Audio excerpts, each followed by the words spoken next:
Dito sa ano, alam nyo guys, dito sa dinat na namin, yung banyo may oras hanggang alas 12 lang. Gusto nyo ng ganun.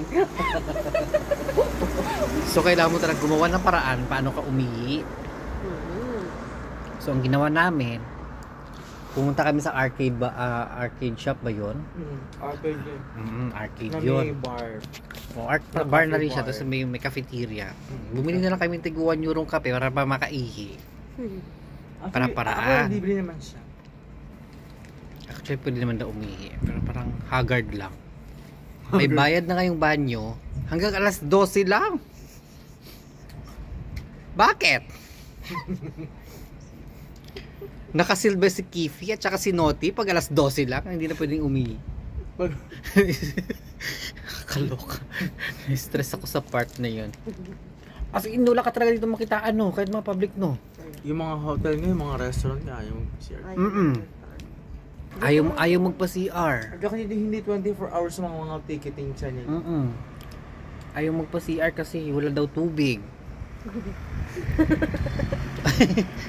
So ano na lang.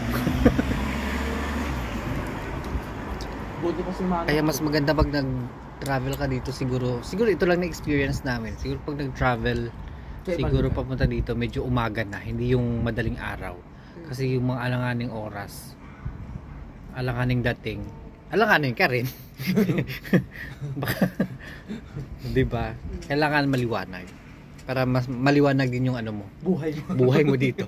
Maliwanag din yung ano mo, plano mo sa buhay. Pero pero pag dito, madaling araw, parang madaling araw, napaaga nga yung tingin mo dito, napaaga naman yung sakit mo. Nakakasakit sa bato dito dahil.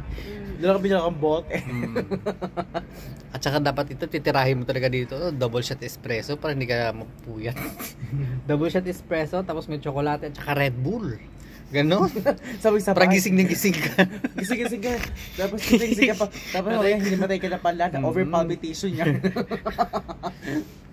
Ganon. Kakaloka dito eh. Mas maigi pa yung city namin dahil sa amin. Kasi pagdating mo sa bus terminal, buhay yung mga tao kahit papano. May mga prutasan. Sa Zagreb, no?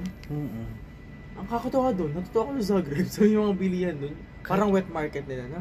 Ay, dito, yung honeybee doon, nakita yung honeybee doon? Yung puro yun kasi nandap yung mga honey. Yung mga bee. Ultimo McDonald na dito, Sara. At saka McDonald na dito dahil kiosk. Kiosk ba? Kiosk, tingnan mo sa loob, oh.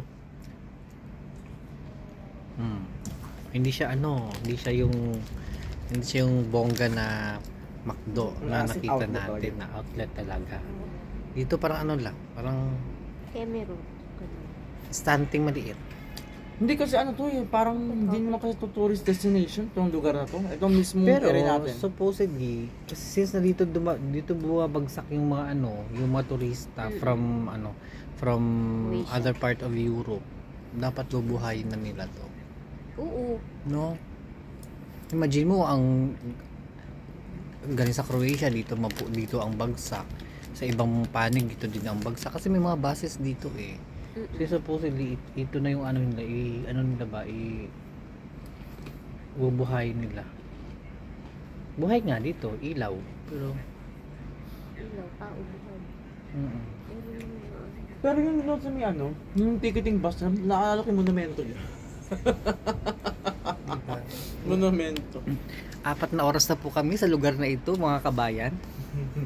Update lang po tayo. Gusto mo nang